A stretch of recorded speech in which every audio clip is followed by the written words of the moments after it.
열왕기상 19장 1절부터 18절까지 말씀인데요. 그 말씀 가운데 1절부터 8절까지 말씀만 우리 함께 교독하도록 하겠습니다.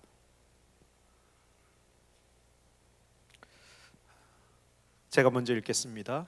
아합이 엘리야에게 행한 모든 일과 그가 어떻게 모든 선지자를 칼로 죽였는지를 이세벨에게 말하니 자신을 엘리야에게 보내어 이르되 내가 내일 이맘때에는 반드시 내 생명을 저 사람들 중 한 사람의 생명과 같게 하리라. 그렇게 하지 아니하면 신들이 내 벌을 마땅한지라. 그가 이 형편을 보고 일어나 자기의 생명을 위해 도망하여 유다에 속한 브엘세바에 이르러 자기의 사환을 그곳에 머물게 하고 자기 자신은 광야로 들어가 하룻길쯤 가서 한 로뎀 나무 아래에 앉아서 자기가 죽기를 원하여 이르되 여호와여 넉넉하오니 지금 내 생명을 거두옵소서. 나는 내 조상들보다 낫지 못하니이다 하고 로뎀 나무 아래에 누워 자더니 천사가 그를 어루만지며 그에게 이르되 일어나서 먹으라 하는지라. 온즉 머리맡에 숯불에 구운 떡과 한 이에 먹고 마시고 다시 누웠더니 여호와의 천사가 또 다시 와서 어루만지며 이르되 일어나 먹으라. 내가 갈 길을 다 가지 못할까 하노라 하는지라. 이에 일어나 먹고 마시고 그 음식물의 힘을 의지하여 40주 40일 하나님의 산 호렙에 이르니라. 아멘. 오늘부터 시작해서 이제 후반기 수요 호산나 예배 시즌 세 번째 시간이 이제 시작됩니다. 오늘부터 시작해서 8주간의 과정으로 진행될 예정이고요. 이번 시즌 세 번째 주제는 부르심과 회복입니다. 한번 따라해 볼까요? 부르심과 회복. 그래서 회복에 대한 메시지의 내용을 가지고 아마 진행하게 될 것이고요. 네 번째 시즌은 우리 대각성 집회를 기점으로 해서 그 이후에 8주간에 걸쳐서 또 부르심과 헌신이라는 제목으로 네 번째 시즌을 해서 올해를 마무리하려고 하고 있습니다. 세 번째 시즌에서부터는 이제 담임 목사님께서 안식년을 마치고 복귀하지 않으셨습니까? 그래서 세 번째 시즌부터는 담임 목사님께서 또 수요 예배를 함께 말씀으로 섬겨 주실 겁니다. 표정이 좋아야 되는데. 그래서 9월 13일 1대1 수료 예배를 시작으로 해서 담임 목사님께서 말씀을 전하시게 되고요. 오늘 그리고 다음 주 또 9월 첫째 주까지는 우리 목사님들께서 또 여러분들을 섬겨 주시게 되겠습니다. 그래서 이제 부르심과 회복과 관련된 주제의 내용으로 이번 세 번째 시즌이 시작된다, 또 진행된다 하는 것들을 여러분들 알고 함께 사모하면서 나아갈 수 있었으면 좋겠습니다. 기쁘시죠? 네. 오늘 엘리야의 번아웃이라는 제목을 가지고 여러분들과 그 회복의 메시지를 함께 나누고 싶은데요.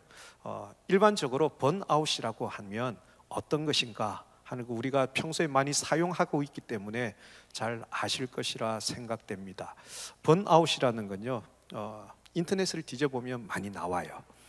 근데 일반적으로 번아웃을 이렇게 소개합니다. 어떤 정신적 탈진 또 소진을 의미하는데 신체적, 정신적, 감정적인 증상으로 일과 학업에 장기간에 걸쳐서 지속적으로 에너지가 고갈되는 현상, 그로 인해서 피로도가 증가되고요, 일에 대한 좋지 않은 생각, 부정적 생각들이 막 일어나요.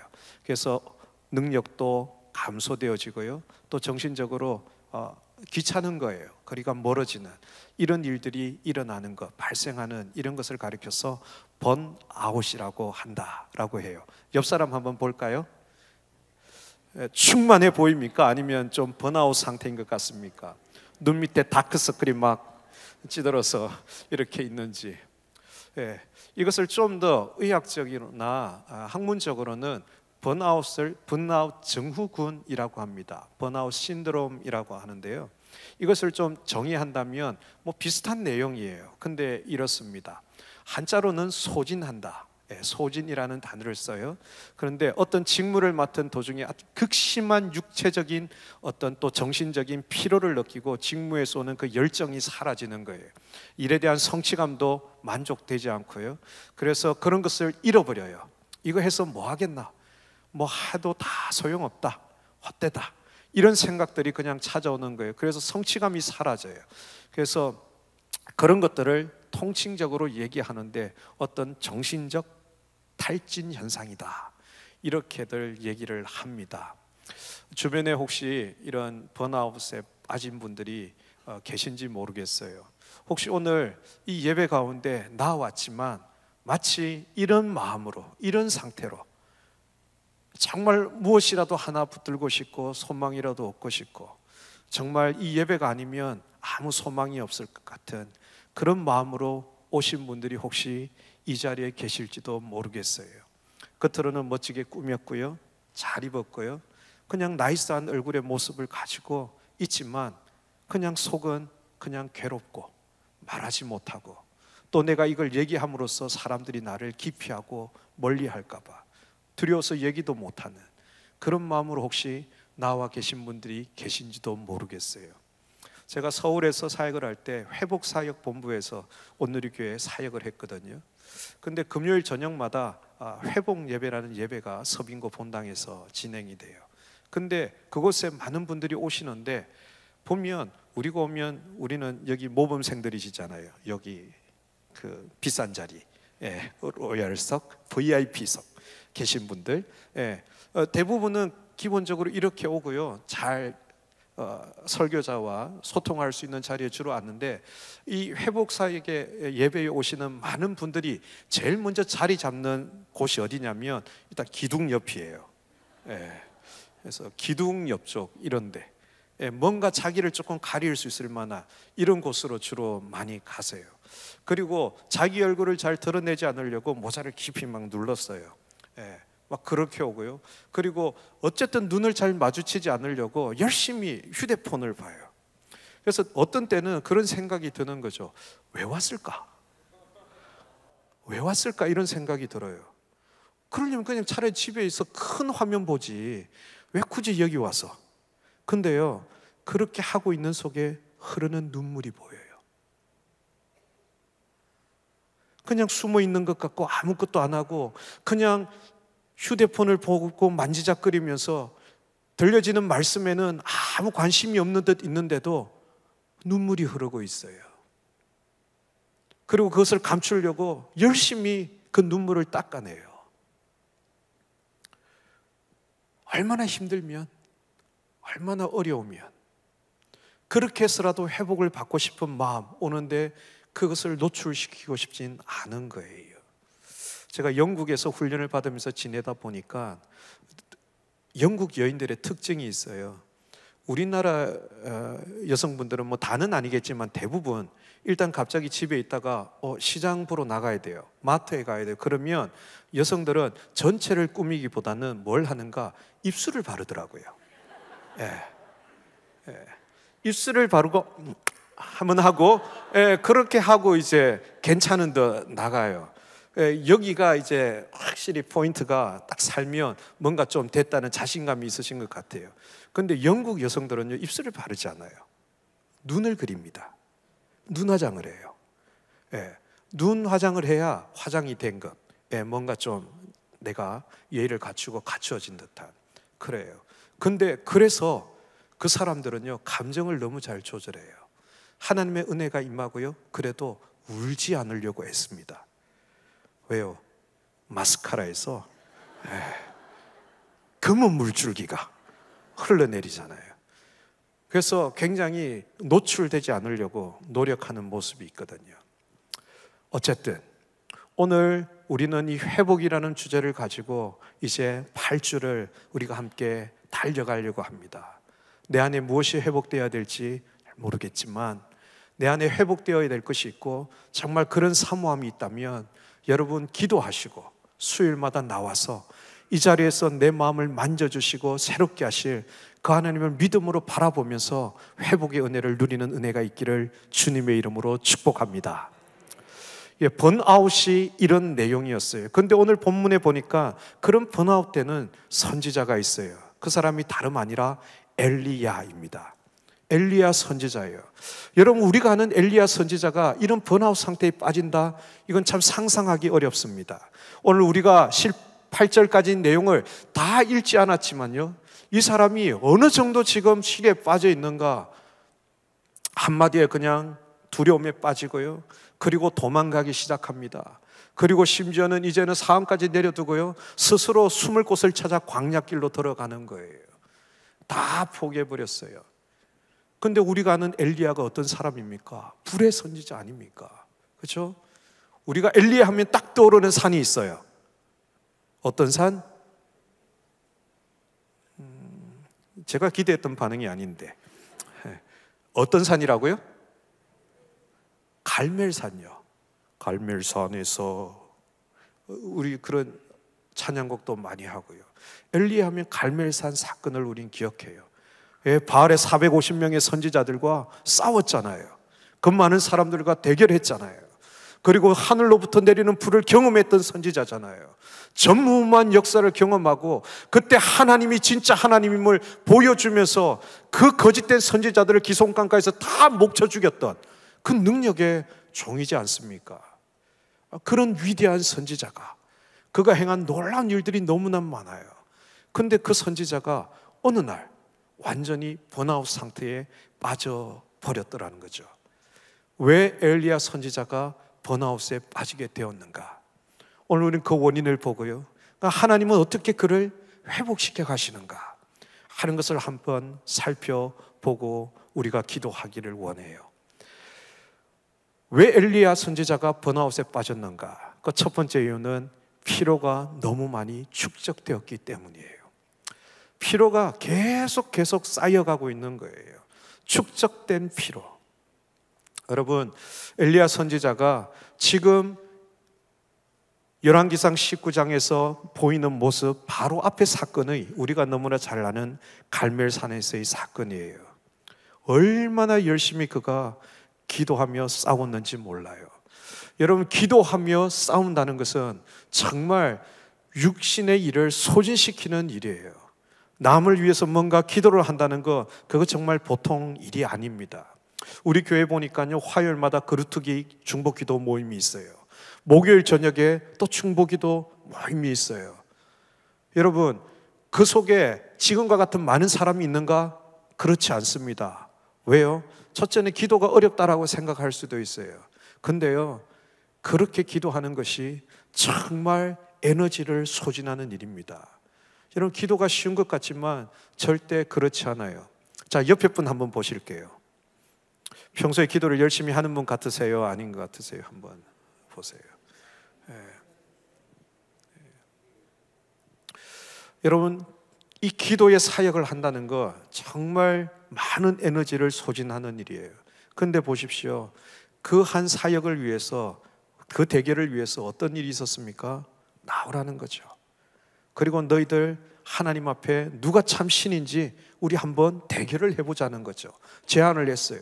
그리고 바알의 선지자들이 나와서 제단을 쌓고 그들이 아침부터 시작해서 그들의 신을 향해서 부르짖었습니다. 정오가 될 때까지 아무 일이 일어나지 않았어요. 엘리야가 그들을 비웃으면서 얘기합니다. 야, 너희의 신이 주무시고 계신 것 같아. 더 큰 소리로 좀 깨워봐. 그랬더니 그들이 더 발광을 하는 거죠. 옷을 찢으면서 자기들의 몸을 자해하면서까지 응답을 받기 위해서 그들이 난리굿을 치고 있는 거예요. 그런데 그 시간이 저녁 시간까지입니다. 여러분, 어쨌든 엘리야가 그들을 보면서 대기했던 시간이 그렇게 긴 시간이에요. 그럼 그것을 보면서 그냥 편안한 그늘에 앉아서 구경하고 지켜만 보고 있었을까요? 그렇지 않을 거예요. 저녁 시간이 되었지만 그들의 신이 응답이 없자 이제 엘리야가 하나님 앞에 제단을 쌓고 기도하며 나아가는 것이죠. 그때 일어났던 놀라운 사건을 우리는 기억합니다. 제단을 쌓았고 물을 떠와서 물을 부었고 그 제단 주변에 구덩이를 파서 그 물이 거기 고여 있도록 했어요. 정말 역사하시는 하나님의 불이 아니면 그것이 다 없어지지 않도록 증명해주고 보여주는 것. 불이 붙을 수 없는 완벽한 환경을 만들어 놨어요. 그러나 기도할 때 하늘에서 불이 나서 그 도랑을 다 핥아버릴 만큼 역사가 일어났습니다. 그 놀라운 역사를 경험하지 않았습니까? 그리고 나서 어떻게 합니까? 그 거짓 선지자들을 기손강가에서 죽였죠.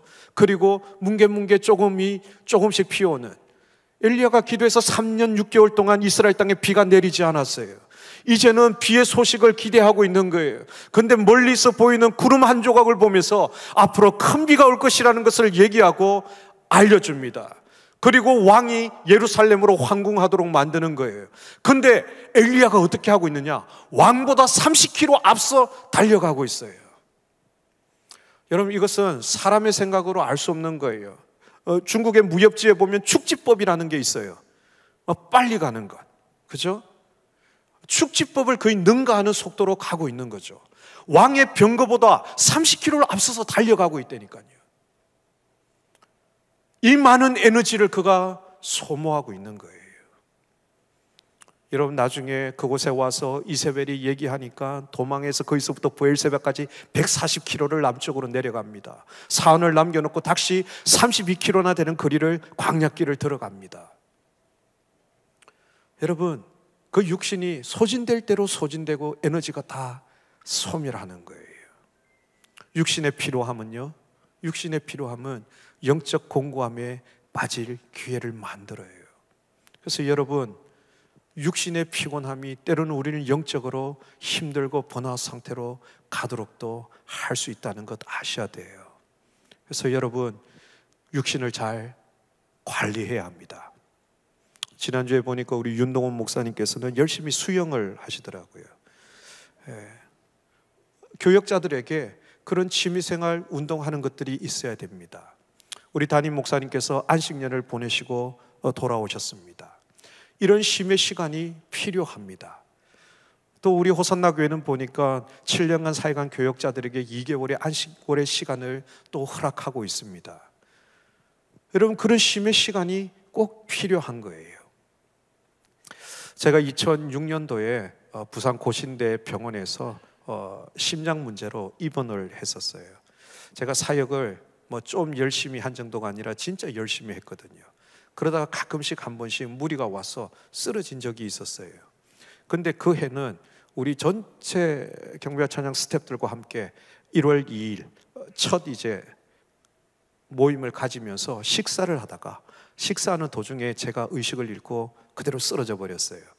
그래서 중앙대학교 용산에 있는 병원으로 긴급하게 제가 응급실에 갔죠. 근데 거기서 깨어났는데, 깨어나니까 또 괜찮아요. 근데 이제 그 소식을 이제 저희 아내가 듣고 너무 충격이 된 거죠. 그래서 저희 부모님에게 전화를 했고, 저희 부모님은 또 그 얘기를 듣고 저희 교회 장로님이셨던, 고신대 총장님을 하셨던 정형기 장로님이란 분이 계세요.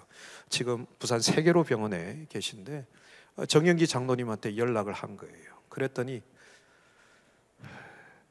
말을 안 들으니까 장로님이 직접 저한테 전화를 하셨어요. 그래서 김성교사, 내가 얘기 들었는데 당장 내려오세요. 장로님은 무서워요. 그래서 이제 일단 장로님 말씀 잘 들어야 되거든요. 그래서 부산으로 내려왔어요. 그리고 고신대 병원에서 심장내과에서 검사를 여러 가지를 했는데 그날 바로 입원하라는 거예요. 그래서 입원을 해서 조영술이라는 거죠. 그 검사를 하고 했어요. 근데 그 전에 한 2년 전인가요? 또 그런 일이 사실은 있었어요. 그때도 내려오라고 해서 왔는데, 기억하시는지 모르겠어요. 우리나라에서 처음으로 의료 파업이 있었어요. 병원이 파업한다고 진료를 안 했어요. 그래서 내려는 왔는데 진료를 안 한다고 그냥 지나가고 나다 보니까 괜찮아졌거든요. 그리고 나서 진료 파업이 끝나고 다시 검사를 했는데 별다른 큰 이상이 발견되지 않았던 거예요. 그랬더니 제 담당하셨던 의사 선생님이 저한테 그런 처방을 했어요.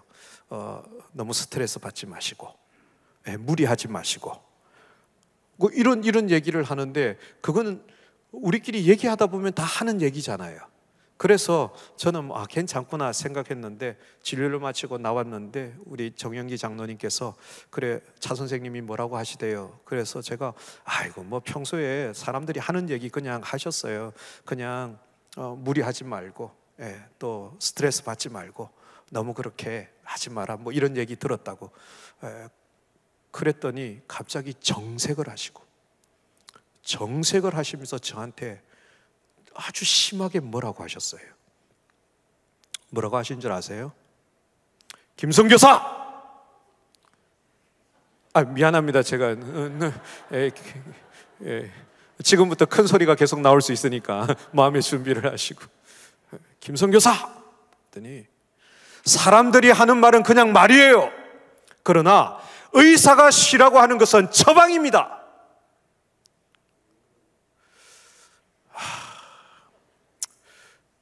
다른 사람이 그냥 쉬라고 하는 것은 그냥 말인데 의사가 쉬라고 하는 말은 처방이니까 쉬라는 거예요. 그래서 제가 3개월을 쉬었습니다. 말 잘 듣죠? 여러분, 이런 번아웃이 오는 건요, 사역을 열심히 하다가도 와요. 정말 주의 일을 열심히 하다가도 그러면 하나님이 더 힘을 부어주고 능력을 보여줘야 될 것 같은데 아니요. 열심히 일하고 열심히 사역하고 하다 보면 여러분 지칠 때가 있어요. 그럴 때 믿음으로 이겨내야지, 기도원 가야지. 여러분 그렇게 안내하는 사람 저 별로 기쁘지 않아요. 물론 필요합니다. 그러나 그때는 무조건 쉼이 필요합니다. 쉬어야 회복돼요. 그 쉼이 꼭 필요하다는 것. 두 번째, 엘리야가 번아웃된 이유가 무엇인가? 그것은 그에게 두려움이 찾아왔어요. 두려움 때문이에요. 어떤 두려움인가? 그에게 찾아온 두려움을 보니까 갑자기 이세벨이 한 말, 그 말을 듣고 자기 형편을 보니까 두려움에 빠지게 되더라는 거예요. 오늘 5절 말씀인가요? 3절 말씀입니다. 죄송합니다. 3절 말씀. 그가 무엇을 보았다고요? 이 형편을 보고. 이 형편이 어떤 형편이냐? 돌아왔어요. 예루살렘에 돌아와서 이제는 뭔가 변할지를 보는데 그런 기미가 안 보여요. 심지어는 이세벨이 열받은 거예요. 이세벨이 어느 정도 열을 받았냐? 자기가 부리던 선지자들이 다 죽였다는 거죠. 그러니까 이세벨이 엘리야를 향해서 뭐라고 얘기합니까? 너도 내일 아침이면 그들 중에 하나처럼 만들어주겠다는 거예요. 뭐예요? 너도 죽이겠다는 거죠. 근데 그러고 나서 자기 형편을 보니까 뭐예요? 현타가 오는 거예요. 그렇게 기세등등했던, 그렇게 놀라운 역사를 일으켰던 엘리야는 어디 가고 내 형편을 보는 순간 그가 일어나서 도망하기 시작하는 거예요. 여러분, 자기의 모습을 보면요, 자기의 처지를 보면요, 지금 내가 처한 상황을 보면요, 하나님이 잘 보이지 않아요. 지금 내 문제에 집중하다 보면 하나님이 어떻게 그 속에서 역사하실까가 잘 보여지지 않습니다. 내 형편을 바라보기 때문에 마치 베드로가 풍랑이는 속에서 예수님이 걸어오시니까 주님, 나도 걷게 하십시오. 그래서 주님 바라볼 때는 그 물리를 걸어가고 있었어요. 그러나 밀려오는 파도 소리를 듣고 그 풍랑을 볼 때 그가 잠겨지는 것처럼 여러분, 내 형편을 보다 보면 나는 아무것도 아니에요. 내가 일으킨 역사가 아니잖아요. 하늘로서 불이 것 하나님이 일으키신 일이잖아요. 내가 일으킨 것이 아니잖아요. 근데 막상 와서 내 처지와 형편을 보니까 나에게는 능력이 없어요. 그때 두려움이 오는 거예요. 지금까지 내가 막 했는데 겁나기 시작하는 거예요. 전에 아프리카에 있던 선교사님 한 분이 오셔가지고 그 간증을 했어요. 주일 설교 시간에 간증을 했는데 아프리카에서 정말 자기도 상상하지 못했던 일이 자기 삶 속에서 일어나서 자기가 너무 놀랬다는 거죠. 뭐냐면 병든 사람이 있었는데 자기가 그냥 병 낫기를 위해서 그냥 기도했는데 그분이 정말 나아버린 거예요. 그래서 하나님이 내 속에 이런 역사를 일으켰다고 간증을 했는데 문제는 그 다음날 새벽 기도에 너무 많은 사람이 왔어요. 그리고 줄을 섰어요. 기도 받으려고. 간증한 걸 후회하시더라고요. 예, 그 속에서 일어난 건 사실이에요. 그러나 지금 또 그것 때문에 사람들이 줄을 서 있으니까 두려움이 몰려오는 거죠. 나는 그렇게 간증을 했는데, 지금 여기서 기도했는데 그와 같은 역사가 안 일어나면 어떡해요? 지금 내 처지와 형편을 보다 보면 여러분, 두려움이 찾아오는 거예요. 그러다 보니까 무기력해지는 거예요. 내 형편을 보니까, 내 처지를 살피니까, 내 상황을 보니까 소망이 없어요. 도망갈 길 외에는 내가 살 길이 없는 거예요. 그가 도망하게 되는 거예요. 세 번째, 엘리야 선지자가 번아웃에 빠진 이유는 무엇입니까? 그것은 열심히 사역했어요. 최선을 다해서 했어요. 근데 그 사역에 대한 결과가 좋지 않은 거예요. 사역에 대한 실망감이 찾아오는 거예요. 내가 최선을 다해서 열심히 정말 하나님 앞에 충성했어요. 그러면 뭔가 역사가 일어나야 되는 거예요. 변화가 있어야 되는 거예요. 그러나 아무 변화가 없는 거예요. 그냥 실망이 찾아오는 거예요. 여러분, 갈멜산에서 그 놀라운 역사가 일어났어요. 거짓 선지자들을 죽였어요. 이스라엘의 참 하나님이 여호와 하나님인 것이 증명이 되었어요. 그러면 사람들이 변할 줄 알았어요. 그 놀라운 역사를 경험했다면 이제는 이스라엘 백성이 과연 여호와 하나님이 참 신이시구나, 그리고 이제는 엘리야를 따라서 그 아합과 이세벨을 무너뜨리고 그 바알 신상을 무너뜨리고 여호와 하나님만 섬기고 돌아올 줄 그가 기대했던 거예요. 근데 그 놀라운 기적의 역사가 일어났는데도 불구하고 아무 변화가 없어요. 아무 일이 일어나지 않는 거예요. 엄청난 비가 몰려오는 것을 얘기하고 3년 6개월 동안 그쳤던 비가 다시 오게 하는, 그야말로 하늘문을 열고 하늘문을 닫을 수 있는 그런 능력의 종이었는데, 그렇게 열심히 사역했는데 변한 게 없더라는 거예요. 그 실망감 이루 말할 수 없는 것이죠. 여러분, 모세가 애굽의 궁정에서 자라났어요. 그러나 그는 유모였던 어머니를 통해서 자기의 정체성이 누구인가를 그는 알고 성장했어요.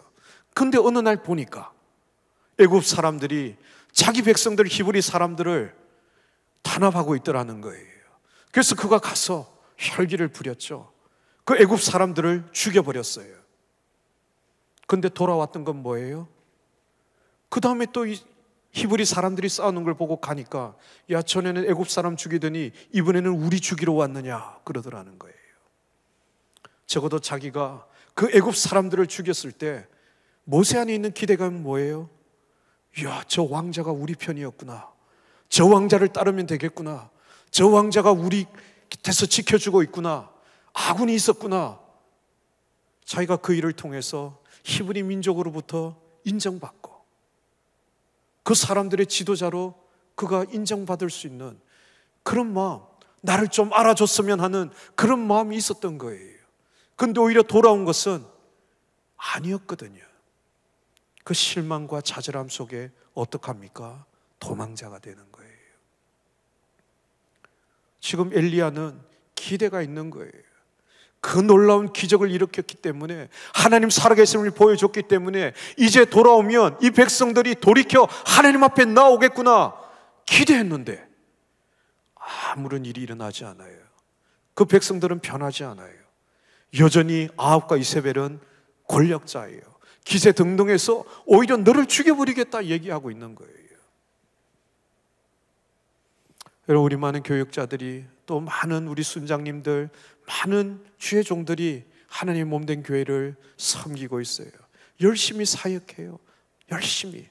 근데 여러분, 그 결과가 내 눈에 보여지지 않을 때 우리에게는 실망감이 오는 거예요. 해도 소용없네.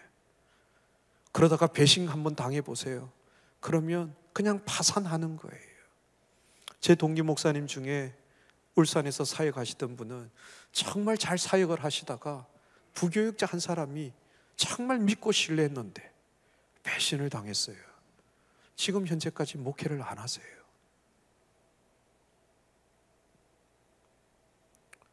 여러분, 이것이 교역자들의 일입니까? 우리 안에도 있는 일이잖아요. 최선을 다해서 순장으로서 순원들을 섬기고요, 뒷바라지하고요, 도와주고요, 봉사하고 섬기고 많은 노력들을 했어요. 근데 내가 기대한 만큼의 결과가 주어지지 않을 때, 그때 실망감에 빠지는 거예요. 그럴 때 번아웃에 빠지게 되는 거예요. 포기해버리는. 그렇게 해서 도망합니다. 광야길로 들어갑니다. 왜 광야로 갔을까요? 이것은 이스라엘의 지형과 관련이 있어요. 이스라엘은 건기와 우기가 뚜렷하거든요. 그래서 우기 때만 비가 와요. 그것도 매몰차게 와요. 많이 오기 때문에 그 땅이 굳어있는 땅에 내릴 때 이 땅에 물이 잘 스며들지 않아요. 그래서 아주 급격하게 계곡물처럼 물이 막 흘러갑니다. 그러다 보니까 물이 부딪히는 곳에서는 계속 패여요. 그래서 그런 웅덩이 같은 지형들이 이스라엘은 많이 발전합니다. 그것을 와디라고 하는데요, 그런 와디가 많이 형성되어져 있어요. 그래서 우리가 요셉의 사건을 보면 형님들이 요셉을 구덩이에 빠뜨렸다고 했잖아요. 집어넣었다. 이런 것이 곳곳에 지형적으로 많이 생겨나 있어요. 그렇기 때문에 그런 광야의 범죄자들이나 도둑들, 이런 사람들이 그곳에 가서 숨을 수 있는 환경들이 있었던 거예요. 많은 그리스도인들이 핍박을 피해서 또 숨으로 갔던 그런 곳이기도 해요. 지금 엘리야가 이세벨의 위협을 피해서 번아웃 상태에서 이제 그 광야로 들어가고 있는 거예요. 그것도요, 스스로 그 길을 가고 있어요. 이전에 엘리야는요, 하나님께 기도하고 하나님 말씀하면 그 말씀에 따라 가던 사람이었어요. 근데 이제는 자기가 스스로 그 길을 가고 있는 거예요. 그러면 이런 번아웃에 빠져버린, 포기되어져 버린 것 같은, 더 이상 회복 불가능할 것 같은 이런 선지자를 하나님은 그대로 내버려 두시는가? 우리 하나님은 결코 그런 하나님이 아니세요. 하나님은 그를 다시 회복의 길로 인도하시는 하나님이에요. 여러분, 지금 현재 힘들고 어렵고 다 포기해버린 것 같고 실망감 속에서 그냥 이제는 뭘 해도 안 된다고 생각하고 다 포기해버린 것 마음으로 지금 이 자리에 와 있다면 오늘 이 밤 하나님의 도우심을 구하기를 주님의 이름으로 부탁드립니다. 여러분, 이 하나님께서 어떻게 번아웃된 이 하나님의 사람을 다시 회복시키시는가? 하나님이 어떻게 그를 회복시키고 있는가? 첫 번째, 바로 그를 위로하고 보호해 주십니다. 하나님의 위로와 보호가 어떠한지를 나타내고 보여주고 있어요. 여러분, 엘리야 선지자가 다 포기해버렸어요. 그리고 그냥 들어가고 있는 거예요. 그런데 하나님이 그를 와서 위로해 줍니다. 그리고 그를 보호해 주고 있는 거예요. 우리 5절부터 8절까지의 말씀, 우리 다 같이 한번 읽어봤으면 좋겠습니다. 함께 읽을까요? 시작. 로뎀나무 아래에 누워 자더니 천사가 그를 어루만지며 그에게 이르되 일어나서 먹으라 하는지라. 본적 머리맡에 숯불에 구운 떡과 한 병 물이 있더라. 이에 먹고 마시고 다시 누웠더니 여호와의 천사가 또 와서 어루만지며 이르되 일어나 먹으라. 내가 갈 길을 다 가지 못할까 하노라 하는지라. 이에 일어나 먹고 마시고 그 음식물의 힘을 의지하여 40주 40야를 가서 하나님의 산 호렙에 이르니라. 여러분, 하나님께서 이 번아웃에 빠진, 지쳐버린 이 선지자를 어떻게 인도하는지 여러분 보이세요? 가끔은요, 떡과 물이 힘을 주기도 하는 거예요. 떡과 물이요, 그 사람에게 힘을 주기도 하는 거예요. 떡과 물을 줍니다. 그리고 재웁니다. 그리고 깨웁니다. 다시 또 먹으라고 하는 거예요. 그리고 또 재웁니다. 그렇게 하면서 네가 그곳에 못 갈 것 같아. 그러니까 먹어야 돼. 자야 돼. 하나님이 그에게 찾아와서요, 야, 내가 그렇게 놀라운 능력을 보여줬는데 너 지금 그것도 못해서 지금 이렇게 하고 있어. 야, 너 정말 실망이다. 이렇게 얘기하지 않는 거예요. 그냥 먹이세요. 그리고 재우세요. 마시게 합니다. 너 계속 이러면 거기 못 갈 것 같아. 너 가야 하니까 먹어. 그리고 자, 마셔. 근데 이 하나님의 위로가 어떻게 오고 있습니까? 여러분, 저는 이 말씀이요 너무 좋아요. 어떻게 오고 있는가? 5절과 7절 말씀에 기록하고 있는데요, 어루만지시며 그 선지자에게 와서 하나님이 어떻게 해요? 어루만지면서, 하나님이 어루만지시면서 하나님의 사람을 위로하고 회복시켜 가는 거예요. 와서요, 정말 너 그거밖에 안 됐니? 내가 너로 통해서 보여준 기적이 어느 정도인데, 야, 이거밖에 안 돼. 너 정말 이럴 줄 몰랐다. 따지거나 뭐라 하지 않아요. 내가 너한테 투자한 것이 이 정도인데 이 정도밖에 너한테 보답을 못하니 라고 얘기하지 않아요. 하나님은 그에게 오셔서 어루만지시면서 그를 위로해 주고 계신 거예요. 여러분, 오늘 이 저녁에 이 주님의 손길이 필요하신 분 계시지 않으세요? 이 주님의 손길이 필요하신 분, 하나님, 엘리야를 어루만지시며 위로하셨던 것처럼 나를 만져주세요. 내가 지금 지쳐있고 힘든데 하나님, 내 마음 그렇게 좀 어루만져 주세요. 하나님이 오셔서 그 영혼을 어떻게 회복시켜 가는가? 어루만지시는 거예요. 뿐만 아니라 그분은 그를 보호하십니다. 여러분, 40주 40야를 그가 먹고 마시고 자면서 갈 수 있도록, 그의 목적지가 호렙산이 아니었어요. 그는 광야로 도망가는 거예요. 그러나 하나님께서 오셔서 그를 어디로 인도하고 있어요? 하나님의 산 호렙으로 인도하고 있는 거예요. 왜 호렙산일까? 그 도망가는 선지자를 왜 하나님의 산 호렙으로 인도하고 있을까? 그것은 그가 4절과 10절 말씀에 했던 얘기가 있어요. 4절과 10절의 말씀에 보면 그가 이렇게 얘기하고 있는 거예요. 여호와의 넉넉하오니 내 생명을 지금 거두십시오.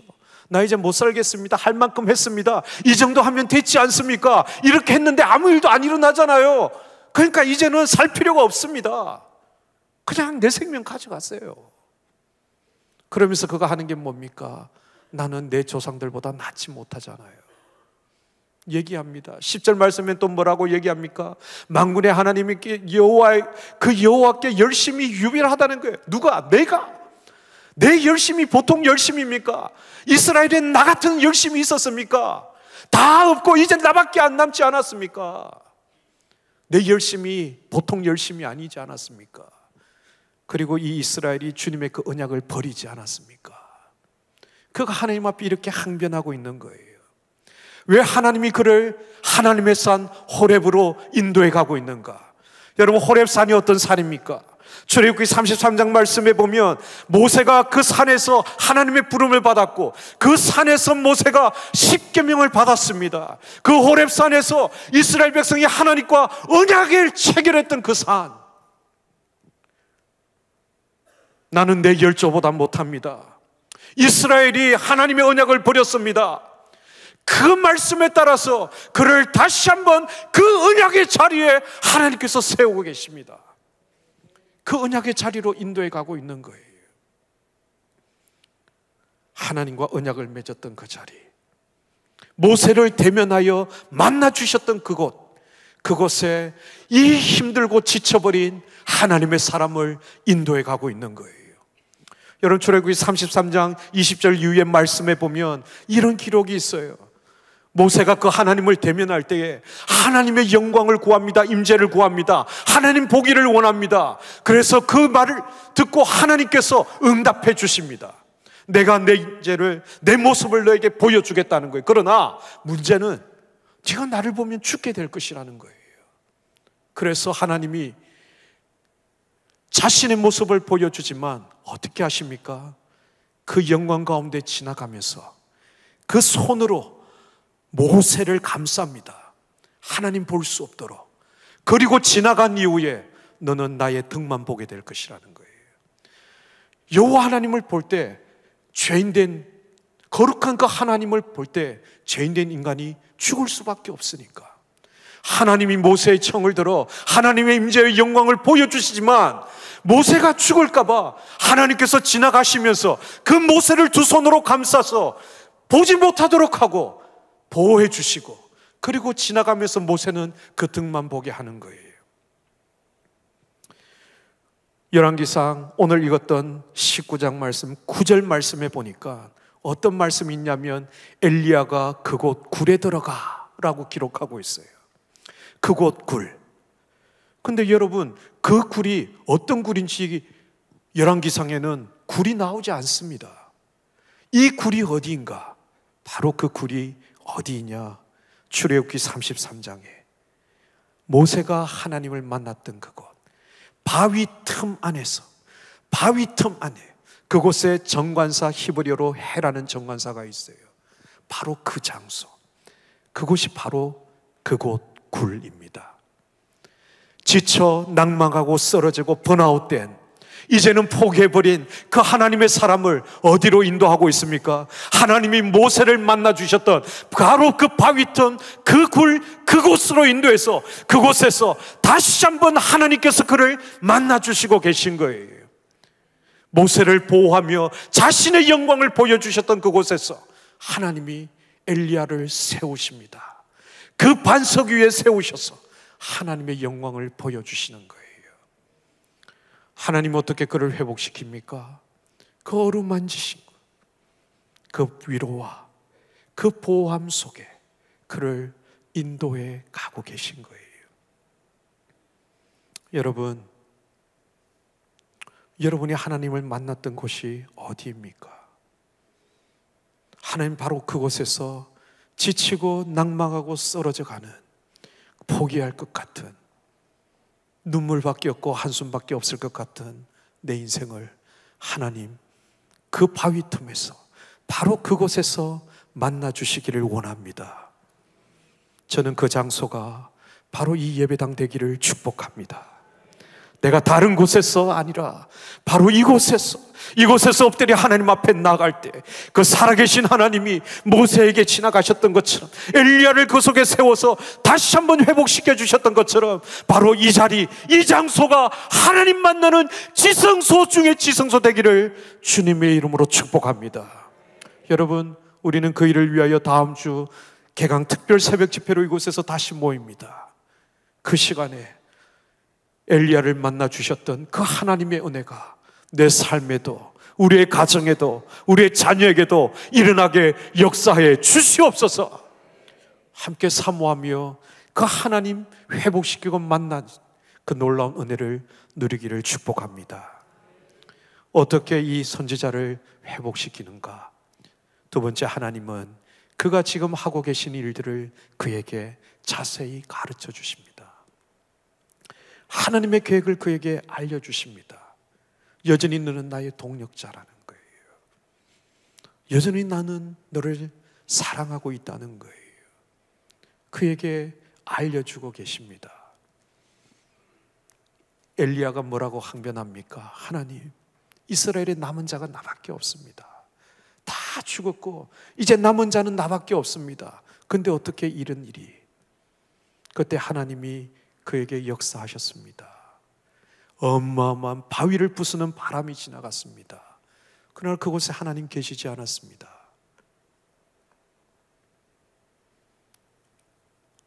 불이 임했습니다. 그러나 그곳에도 하나님 계시지 않았습니다. 세미한 음성 가운데 하나님이 계심을 그가 경험했습니다.